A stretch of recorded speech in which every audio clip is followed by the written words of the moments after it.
Halo teman-teman semua, kita lanjutkan lagi perbincangan kita tentang empati yang sangat luar biasa. Kemarin kita sudah bahas manfaat dari empati ini ternyata bisa mengubah komunitas dan mengubah dunia.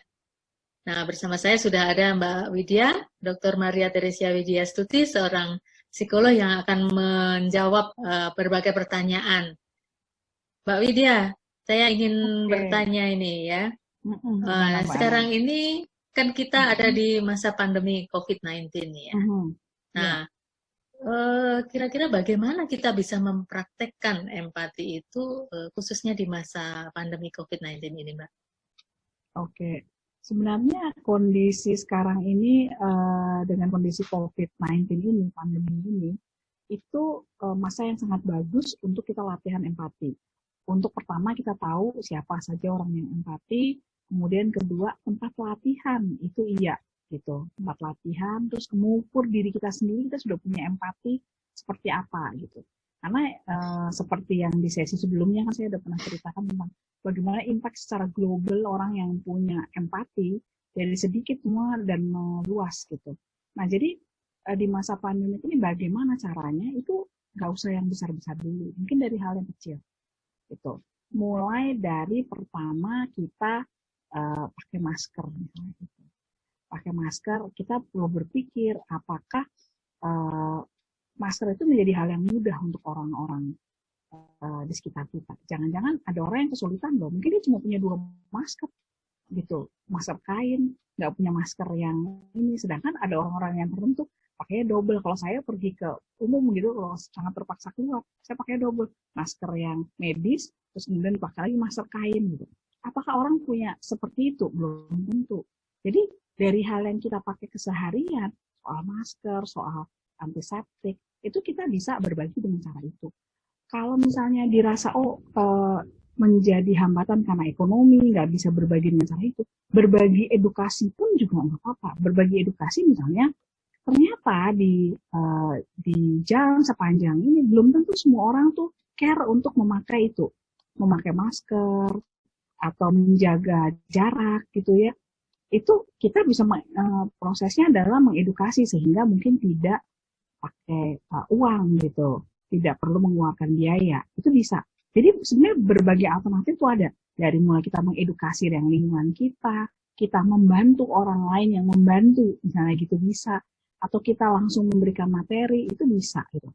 Jadi eh, perannya banyak. Tinggal sekarang orang itu mau nggak, misalnya aku nggak bisa nih secara materi, tapi kayaknya aku bisa deh bantu jahitin untuk ini, atau bisa deh bantu ngepakin untuk ngumpulin sesuatu barang bekas atau apa yang bisa dijual untuk nanti dibeliin masker atau kebutuhan bahan pokok, itu bisa juga. Jadi sebenarnya kita mau melihat momen ini itu sebagai suatu masa tempat kita latihan, itu pertama buka pikiran dulu karena banyak sekali yang bisa kita lakukan macam-macam gitu.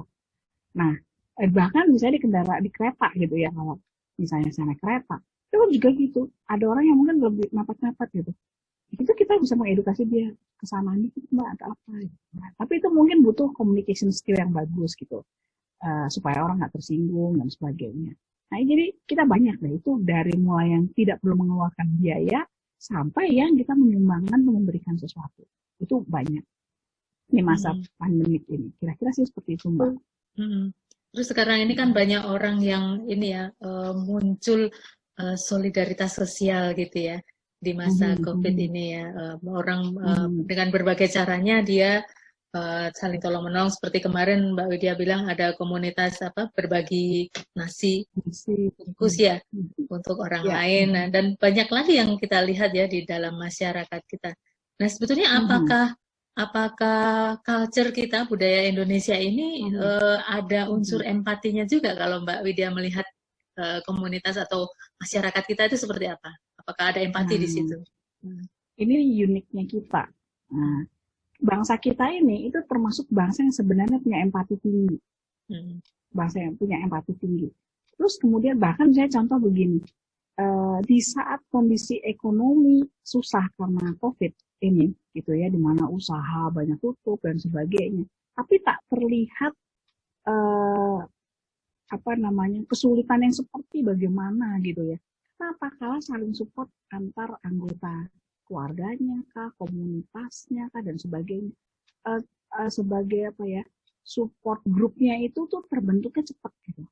Nah, itu memang nature dasarnya bangsa kita yang gotong royong, antar keluarga atau antar persaudaraan itu erat gitu ya. Itu sebenarnya basic dari empati itu gitu. Jadi kalau ditanya apakah culture kita, budaya kita ada sekali. Bangsa kita tuh punya itu. Cuma sekarang mau tergerak enggak, mau lebih besar lagi atau masuk dalam skala yang itu aja, kecil aja kayak gitu. Nah, tinggal pilihannya mau yang mana. Nature-nya udah ada, DNA-nya udah ada.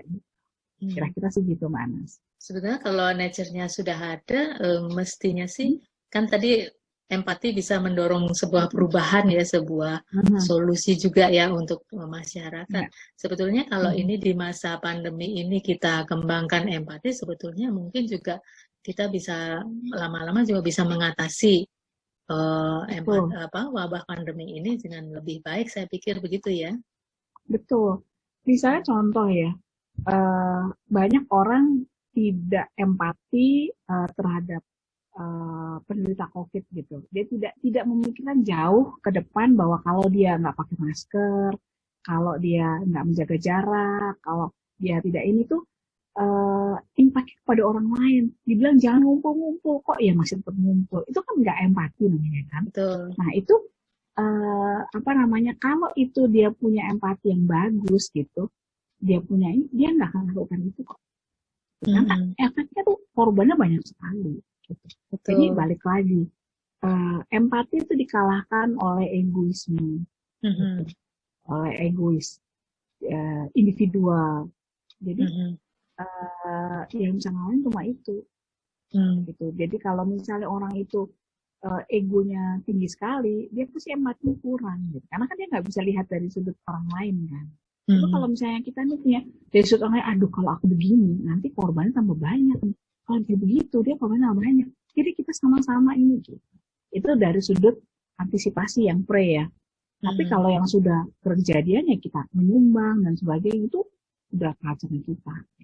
Jadi kita punya unik gitu. Indonesia tuh unik sekali. Di satu sisi dia punya DNA untuk empati, tapi di satu sisi itu dia juga bisa cuek banget dan tidak memikirkan orang lain gitu ya, sih.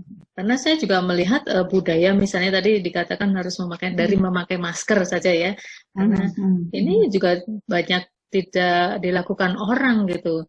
Jadi mereka tidak istilahnya kurang berempati juga misalnya dengan tenaga-tenaga medis yang saat ini banyak korbannya juga. Jadi tidak memikirkan anak-anak yang saat ini belum bisa sekolah secara offline gitu ya, harus secara online. Jadi masih banyak perilaku-perilaku yang juga menunjukkan mereka itu belum punya atau belum mengembangkan empatinya itu secara lebih baik begitu ya. Nah, mudah-mudahan ini juga bisa mendorong masyarakat kita, kalau kita berlatih empati itu kita bisa kok mengadakan perubahan-perubahan, bahkan mengatasi berbagai persoalan ya, seperti pandemi COVID-19 ini juga ya. Nah, karena mereka melihatnya tuh empati dalam hal sempit aja, empati dalam harus nolong orang gitu. Bukan empati sebagai pre-cause gitu, penyebab gitu, sesuatu yang menyebabkan di awal. Jadi misalnya kayak mencegah virus berkembang gitu, menjaga diri untuk mencegah virus berkembang. Itu sebenarnya butuh empati, tidak cuma sekedar dia udah ada korban, kita sumbangin dia gitu. Itu karena kita dididiknya empati seperti itu. Padahal empati itu luas. Empati itu bisa kita menjaga kesehatan kita dan orang lain, tapi nggak kelihatan, nggak perlu harus ada korban dulu baru kita berempati gitu sebenarnya. Gitu. Itu sih kira-kira Mbak Anas.